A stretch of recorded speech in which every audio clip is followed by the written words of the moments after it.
আমরা অনেকেই কবরস্থানকে ভয়ের জায়গা মনে করি, কিন্তু এই কবরস্থান আমাদের জন্য অনেক শিক্ষার জায়গা। আর এই কবরস্থানে কিন্তু শুয়ে আছে আমাদের প্রিয়জন, অর্থাৎ আমাদের আব্বু আম্মু যাদের নেই, ভাই বোন, আত্মীয় স্বজন ইত্যাদি যারা দাফন হয়ে আছেন। সত্যিকার অর্থে কবরস্থানই হচ্ছে আমাদের সে আসল ঠিকানা, যেখানে আমাদেরকে পাড়ি জমাতেই হবে। মহান রব্বুল আলামিন কোরআনের মধ্যে যে কথা উল্লেখ করেছেন সেটা আমরা সবাই জানি, কুল্লু নাফসিং যায়িকাতুল মাউত, অর্থাৎ যার মধ্যেই প্রাণ আছে তাকে মৃত্যুর স্বাদ গ্রহণ করতেই হবে।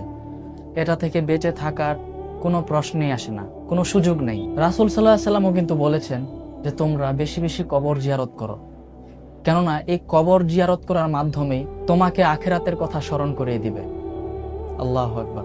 সুতরাং ভাইরা, আমরা অনেকেই কবরস্থানে যেতে ভয় পাই, বা আমরা ছোটকাল থেকে শুনে আসছি